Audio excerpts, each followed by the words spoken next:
ನನಗಂತೂ ಇದೊಂಥರ ಅವಮಾನದ ಹಾಗೆ ಕಾಣುತ್ತೆ ಪದ್ಮ. ನಿನಗೂ ಅವಮಾನ, ನನಗೂ ಅವಮಾನ. ನಿನ್ನ ಮೇಲೆ ಅನುಮಾನ ಪಟ್ಟಿದ್ದೇ ನಿನಗೆ ಮಾಡಿದ ಅವಮಾನ. ಈಗ ನಾನು ನಿಮ್ಮಿಬ್ಬರ ಮಧ್ಯೆ ನಿಂತು ತಲೆ ಕೊಡೋದು ಇನ್ನೊಂದು ರೀತಿಯ ಅವಮಾನ.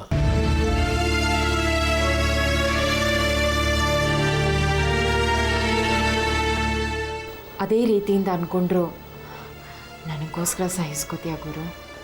ನಿನಗೋಸ್ಕರ ಏನು ಬೇಕಾದರೂ ಸಹಿಸ್ಕೋತೀನಿ, ಏನು ಬೇಕಾದರೂ ಮಾಡ್ತೀನಿ. ಆದರೆ ನಾನೀಗ ಮಾಡಬೇಕಾಗಿರೋದು ವಿದ್ಯಾಧರ್ಗೋಸ್ಕರ. ಅದೇ ಬೇಜಾರು. ಇನ್ನೊಬ್ಬರ ಮುಂದೆ ನಾನು ನನ್ನನ್ನು ಹೊರೆ ಹಚ್ಚಿ ತೋರಿಸ್ಬೇಕಲ್ಲ. ಇದು ಹಾಸ್ಯಾಸ್ಪದ ಅಲ್ವಾ? ನೀನು ಹಾಸ್ಯಾಸ್ಪದ ಅಂತ ಅಂದ್ಕೊಂಡಿರೋದು ನಮ್ಮ ಇಬ್ಬರ ಸಂಸಾರನೂ ಸರಿ ಮಾಡುತ್ತೆ. ಸರಿಯಾದರೆ ಸಂತೋಷ ಅಲ್ವಾ? ಈಗ ನಮ್ಮ ಲೆಕ್ಚರರ್ ವಿಷಯ ಮರ್ತುಬಿಡು. ನನಗೋಸ್ಕರನಾದರೂ ನೀನು ಬಾ ಗುರು. ಬರ್ತೀಯ ಅಲ್ವಾ? ಪ್ಲೀಸ್. ಸರಿ, ಇವತ್ತೇ ವಿದ್ಯಾಧರ ಹತ್ರ ಮಾತಾಡ್ತೀನಿ. ಮಿಸ್ ಮಾಡಬಾರ್ದು. ಓಕೆ.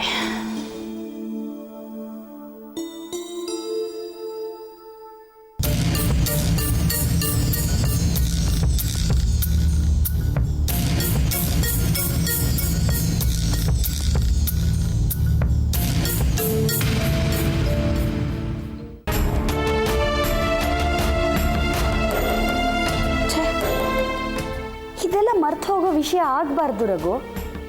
ಹೆಂಡತಿ ಸೀಮಂತಕ್ಕೆ ಡೇಟ್ ಫಿಕ್ಸ್ ಮಾಡೋದನ್ನ ಯಾರಾದರೂ ಮರೀತಾರಾ? ಏನು ಮಾಡಲಿ ಗಿರಿಜಕ್ಕ, ರೆಸಾರ್ಟ್ ಸಮಸ್ಯೆ ಅಷ್ಟಾಗಿದೆ. ಇದು ಬರೀ ಲೀಗಲ್ ಸಮಸ್ಯೆ ಅಲ್ಲ, ಅದನ್ನು ಮೀರಿದ್ದು. ಅದೇನೇ ಆಗಿರಲಿ, ಅದರಷ್ಟೇ ಇದು ಮುಖ್ಯ ಅಲ್ವಾ? ಇನ್ನೂ ಟೈಮ್ ಇದೆಯಲ್ಲ ಗಿರಿಜಕ್ಕ, ಏನಷ್ಟು ಅವಸರ? ಇದೆಲ್ಲ ಗಡಿಬಿಡಿಲಿ ಮಾಡೋ ಕೆಲಸ ಅಲ್ಲ ರಘು. ತಯಾರಿ ಮಾಡ್ಕೋಬೇಕು. ಮದುವೆಗೆಲ್ಲ ಸಿದ್ಧತೆ ಮಾಡ್ಕೋತೀವಲ್ಲ ಹಾಗೆ. ಟೈಮ್ ಇದೆ ಅನ್ಕೋತೀವಿ, ಆಮೇಲೆ ಟೈಮೇ ಸಾಕಾಗಿಲ್ಲ ಅಂತ ಪೇಚಾಡ್ಕೋತೀವಿ. ಎಷ್ಟೋ ಜನರನ್ನ ಕರೆಯೋದಕ್ಕೂ ಮರ್ತು ಬಿಡ್ತೀವಿ.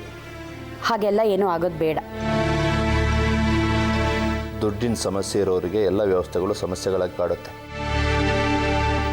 ಆದರೆ ನಮಗೆ ಆ ಸಮಸ್ಯೆ ಇಲ್ವಲ್ಲ. ದುಡ್ಡು ಬಿಸಾಕಿದ್ರಾಯ್ತು, ಎಲ್ಲವೂ ಆಗ್ಬಿಡುತ್ತೆ. ಹಂಗಿಸ್ತಾ ಇದೆಯಾ ನೀ ನನ್ನನ್ನು?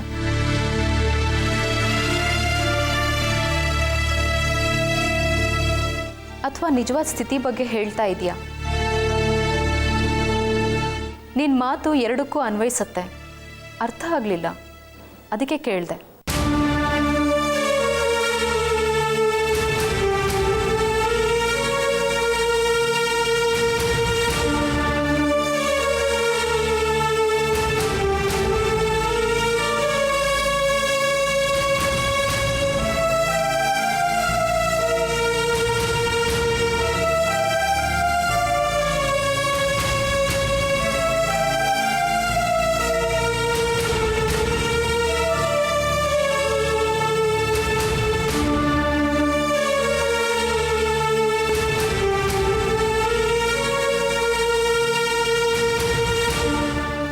ಮಾತಾಡು ರಘು, ಯಾಕೆ ಸುಮ್ಮನಾದೆ? ನಾನು ಸಿಂಪಲಾಗಿ ಹೇಳಿದ್ದೀನಿ ಯಶು. ದುಡ್ಡು ಇರೋರಿಗೆ ಹಾಗೆ ಅಲ್ವಾ? ಅವರಿಗೆ ಚಿನ್ನದ ರೇಟು ಕೌಂಟ್ ಆಗಲ್ಲ, ಮನಸ್ಸಿನ ಮೇಲಾಗೋ ಏಟು ಅರ್ಥ ಆಗಲ್ಲ. ಹೌದಲ್ವಾ? ನಿನ್ನೆಲ್ಲ ಮಾತಿನ ಮಧ್ಯೆ ದೇವ್ಕಿ ಬಂದು ತೂರ್ಕೋತಾಳೆ ಅಲ್ವಾ? ನೀನು ಹೆಂಡತಿ ಹತ್ರ ಮಾತಾಡಬೇಕಾದ್ರೂ ಇನ್ನೊಬ್ಬರು ಉದಾಹರಣೆ ಬೇಕಾ? ನಮ್ಮಿಬ್ಬರಿಗೂ ಅದು ಸದಾ ಕಾಡೋದು ದುಸ್ವಪ್ನ ತಾನೆ. ನನಗಲ್ಲ, ನಿನಗೆ. ನಿನ್ನೇನು ಕಾಡೋ ದುಸ್ವಪ್ನನ ನನ್ನ ಮೇಲೆ ಹೇರ್ತಾ ಇದೆಯಾ? ನಿನಗೆ ದೇವ್ಕಿ ಮೇನಿಯಾ ಆಗಿದೆ.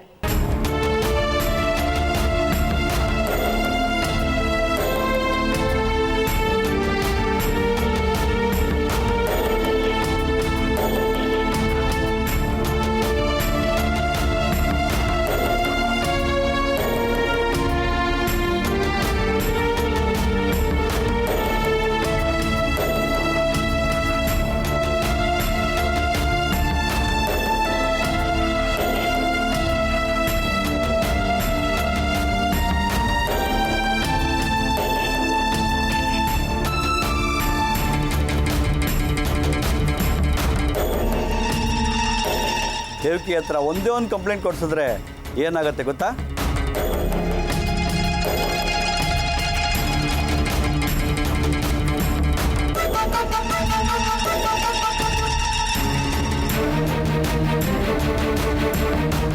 ಹೌದು,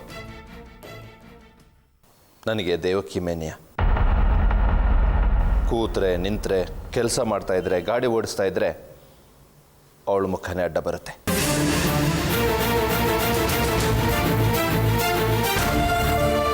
ಅವಳು ಚಂದದ ಹುಡುಗಿ ಅಂತಲ್ಲ, ಒಳ್ಳೆ ಮನಸ್ಸಿನ ಹುಡುಗಿ ಅಂತ. ಆ ಒಳ್ಳೆ ಮನಸ್ಸಲ್ಲೂ ಕೊಬ್ಬಿರ್ಬೋದಲ್ವಾ? ಆದರೆ ಆ ಕೊಬ್ಬನ್ನು ಕರಗಿಸೋ ಮದ್ದು ನಮ್ಮ ಕೈನಲ್ಲೇ ಇತ್ತು. ದುರಂತನ ತಪ್ಪಿಸೋ ಅಸ್ತ್ರ ನಮ್ಮನೇಲೇ ಇತ್ತು. ನಾನು ನೀನು ಒಟ್ಟಿಗೆ ಮನಸ್ಸು ಮಾಡಿದ್ದಿದ್ರೆ ನಮಗೆ ಈ ಮೇನಿಯ ಕಾಡ್ತಾ ಇರಲಿಲ್ಲ. ಸುಂದರ ಸ್ವಪ್ನ ದುಸ್ವಪ್ನ ಆಗ್ತಾ ಇರಲಿಲ್ಲ. ಈಗಲೂ ಕಾಲ ಮಿಂಚಿಲ್ಲ. ದುಸ್ವಪ್ನನ ಹೋಗಲಾಡಿಸೋದು ನಮ್ಮ ಕೈನಲ್ಲೇ ಇದೆ. ಆದರೆ ಮನಸ್ಸು ಮಾಡಬೇಕು.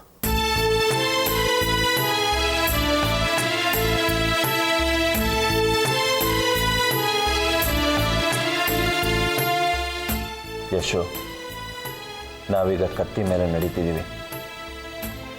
ದೇವಕಿ ಕಡೆಯಿಂದ ಕಂಪ್ಲೇಂಟ್ ಆಗೋಕ್ಕೆ ಮುಂಚೆ ನಾವು ಅವಳನ್ನ ಹುಡುಕದೇ ಇದ್ದರೆ ನಾವು ಆ ಕತ್ತಿಗೆ ಬಲಿಯಾಗ್ತೀವಿ. ಅಂದರೆ ದೇವಕಿ ನಮ್ಮ ಮೇಲೆ ಕಂಪ್ಲೇಂಟ್ ಕೊಡ್ತಿದ್ದಾಳ? ಯಾಕೆ ಆಗಬಾರ್ದು? ನಮ್ಮ ಅಗ್ರಿಮೆಂಟ್ ಮಾಡಿಸಿದ್ದು ಸುಧಾಕರ್ ಅನ್ನೋದು ನೆನಪಿದೆಯಾ? ಕಂಪ್ಲೇಂಟ್ ಕೊಡೋದು ಬಿಡೋದು ಎರಡು ಆಯ್ಕೆ ಅವಳ ಕೈನಲ್ಲಿದೆ.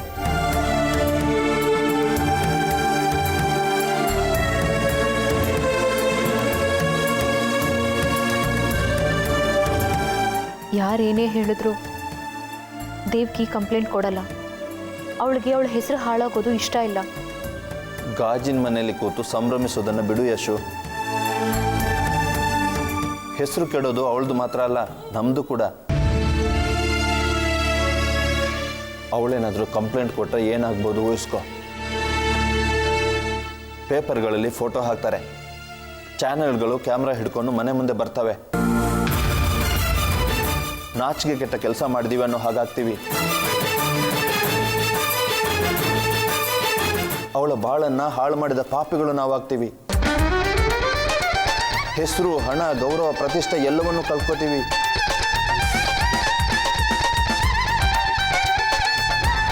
ಜನ ಬಾಯಿಗೆ ಬಂದ ಹಾಗೆ ಉಗಿಯುವಷ್ಟು ಪಾತಾಳಕ್ಕೆ ಕುಸಿತೀವಿ. ಬರೀ ಅವಳ ಹೆಸರು ನಾಶ ಆದರೆ ನಾವು ಸರ್ವನಾಶ ಆಗ್ತೀವಿ.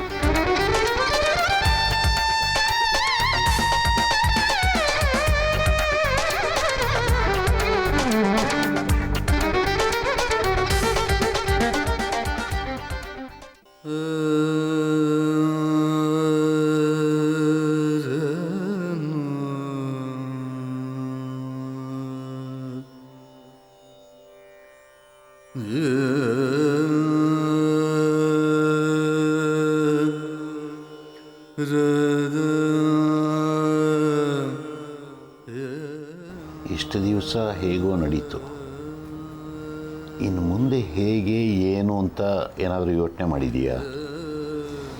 ಯೋಚನೆ ಮಾಡ್ತಾನೇ ಇದ್ದೀನಿ, ಆದರೆ ಸಮಾಧಾನದ ಪರಿಹಾರ ಕಾಣ್ತಾನೇ ಇಲ್ಲ.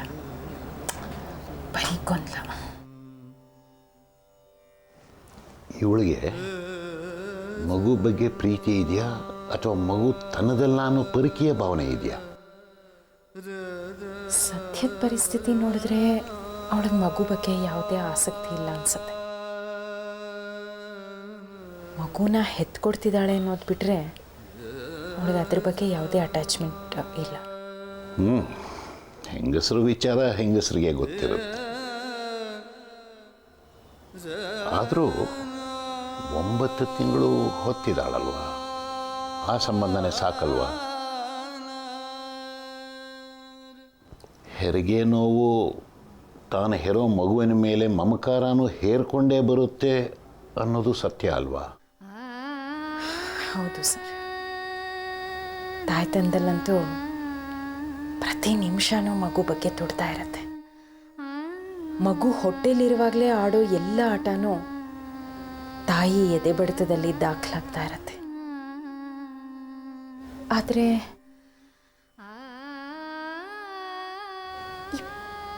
ತಂದೆ ತಾಯಿ ಸಂವೇದನೆ ಹೇಗೆ ಅನ್ನೋದೇ ನಂಗೆ ಊಹಿಸೋಕೆ ಆಗ್ತಾ ಇಲ್ಲ ಸರ್. ನನಗನ್ಸೋ ಪ್ರಕಾರ ತಾಯಿ ತಂದೆ ವಿಚಾರದಲ್ಲಿ ವ್ಯತ್ಯಾಸ ಬರೋದಕ್ಕೆ ಸಾಧ್ಯ ಇಲ್ಲ.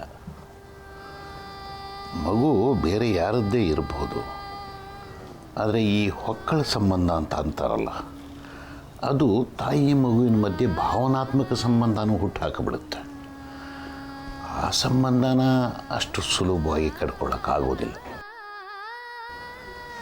ಮೊದಲಿಂದಲೂ ನನ್ನನ್ನು ಕಾಡ್ತಾ ಇರೋದು ಅದೇನೇ ಅಮ್ಮ, ಈ ಮಗು ದೇವಕಿ ಪಾಲಿಗೆ ಕಂಟಕ ಆಗಬಹುದೇನೋ ಅಂತ.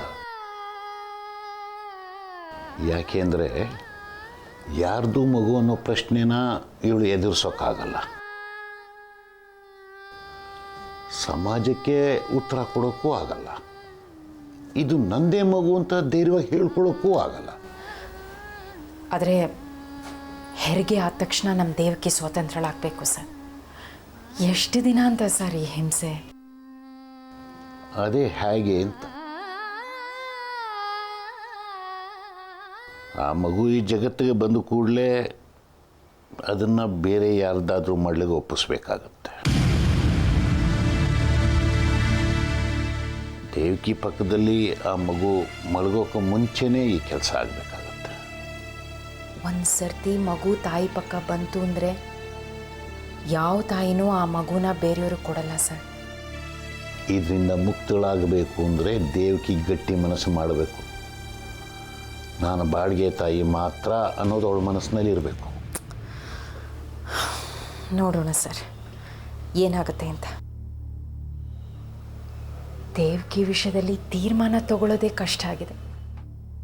ನಾವು ಅಂದ್ಕೊಂಡ ಹಾಗೆ ಯಾವುದೂ ನಡೆದಿಲ್ಲ. ಆದರೆ ಈ ವಿಚಾರದಲ್ಲಿ ನಾವು ಬೇಗ ತೀರ್ಮಾನ ತಗೋಬೇಕು. ಹೆಚ್ಚು ಟೈಮ್ ಇಲ್ಲ.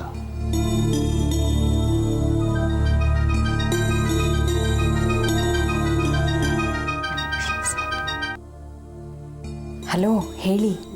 ತುಂಬ ಹೊತ್ತಾಯ್ತಲ್ಲ, ಅದಕ್ಕೆ ಫೋನ್ ಮಾಡಿದೆ. ಎಷ್ಟೊತ್ತಾಗತ್ತೆ ಬರೋದು? ಸ್ವಲ್ಪ ಹೊತ್ತು ಇಲ್ಲಿದ್ಬಿಟ್ಟು ಹೊರಡ್ತೀನಿ. ಯಾಕೆ ಮರ್ತೋಯ್ತಾ? ಇಲ್ಲ, ನೀವು ಊಟ ಮಾಡ್ಕೊಂಡಿರಿ, ನಾನು ಬರ್ತೀನಿ. ಜೊತೆಗೆ ಬರ್ತಿದ್ದೀರಾ ತಾನೇ? ಹೇಗೋ ಬರ್ತೀನಿ ರೀ. ಒಟ್ಟಲ್ಲಿ ನಿಮ್ಗಿವತ್ತು ಗುಡ್ ನ್ಯೂಸ್ ಬೇಕು ತಾನೇ? ಗುಡ್ ನ್ಯೂಸ್ ಇದೆ. Good news.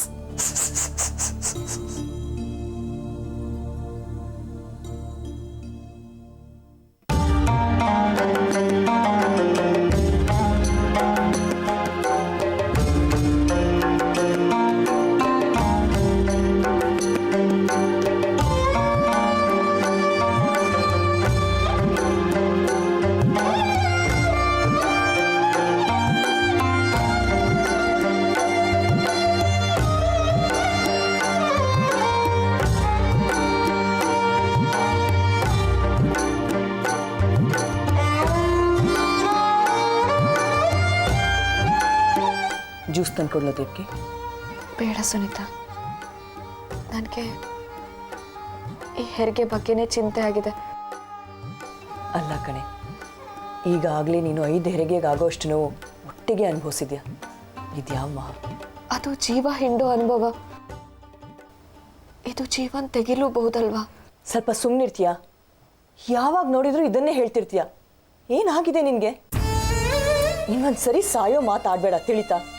ನನಗೆ ಕೆಟ್ಟ ಕೋಪ ಬರುತ್ತೆ. ಹಾಗಲ್ಲ ಸುನೀತಾ, ನನ್ನ ತಪ್ಪಿಗೇನಾದರೂ ಶಿಕ್ಷೆ ಆದರೆ ನಾನು ವಾಸುಗೆ ಅನ್ಯಾಯ ಮಾಡಿದ್ದೀನಲ್ಲ, ಅದೇ ನನ್ನನ್ನು ಕಾಡ್ತಾ ಇರೋದು. ಡೇಟ್ ಹತ್ರ ಬರ್ತಾ ಇದ್ದ ಹಾಗೆ ನನ್ನ ಭಯನೂ ಜಾಸ್ತಿ ಆಗ್ತಾ ಇದೆ. ನಂತರ ಇರೋದಕ್ಕೆ ನಿಂಗೇನು? ನಾನೇನು ಮಾಡಿದ್ರು ತಪ್ಪು ಅಂದ್ಕೊಳ್ಳಲ್ಲ, ಗೊತ್ತಾ? ನೀನು ಮಾಡಕ್ ಮುಂಚೆ ಯೋಚನೆ ಮಾಡ್ತೀಯ ಅಲ್ವಾ? ಆದರೆ ನಾನು ಹಾಗೆ ಯೋಚನೆ ಮಾಡಲೇ ಇಲ್ಲ. ಈಗ ಯೋಚನೆ ಎಲ್ಲ ಬಿಡು. ಈಗೇನಿದ್ರು ಸುಖದ ಹೆರಿಗೆ, ಸುಂದರ ಮಗು ಅಷ್ಟೇ ನಿನ್ನ ತಲೆಯಲ್ಲಿರಬೇಕು.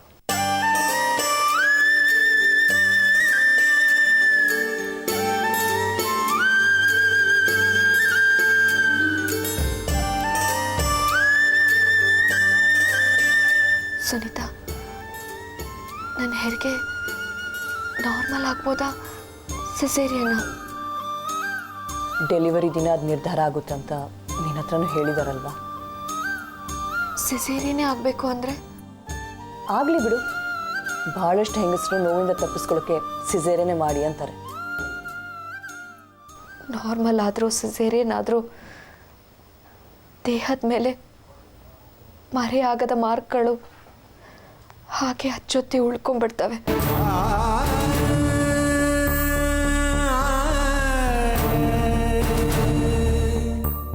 ಲೈಫಲ್ಲೇ ದೊಡ್ಡ ರಿಮಾರ್ಕ್ ಆಗಿದೆ. ಈ ಮಾರ್ಕ್ಗಳು ಯಾವ ಲೆಕ್ಕ ಅಲ್ವಾ ಸುನೀತಾ? ಅದು ಇನ್ಯಾರ್ದೋ ಮಗುಗೋಸ್ಕರ. ಮದುವೆ ಆಗಿ ಮಗು ಪಡೆಯುವಂತಾಗಿದ್ರೆ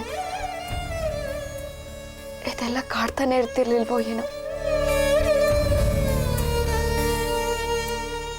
ಸುನೀತಾ, ಆ ಮಾರ್ಕನ್ನ ಕಾಣದೇ ಇರೋ ಹಾಗೆ ಮಾಡ್ಬೋದಾ? ನೆಕ್ಸ್ಟ್ ಟೈಮ್ ಹೋದಾಗ ಡಾಕ್ಟ್ರನ್ನೇ ಕೇಳು. ಅಮ್ಮ ಹೇಳ್ತಿದ್ರು ಹೆಣ್ಮಕ್ಳಿಗೆ ದುಃಖದಲ್ಲೂ ಸೌಂದರ್ಯ ಇರಬೇಕು ಅನ್ಸುತ್ತೆ ಅಂತ. ಸೌಂದರ್ಯದ ಆಸೆ ಅಲ್ವೇ ವಾಸು ಕನಸಿನ ನಿರಾಸೆಗಳ ಗೆರೆಗಳು. ಯಾಕೆ ವಾಸು ಕಾಡ್ತಿದ್ದಾನ? ಕಾಡ್ತಾ ಇಲ್ಲ ಸುನೀತಾ. ದಿನ ರಾತ್ರಿ ಇದೇ ಕಿಡಿ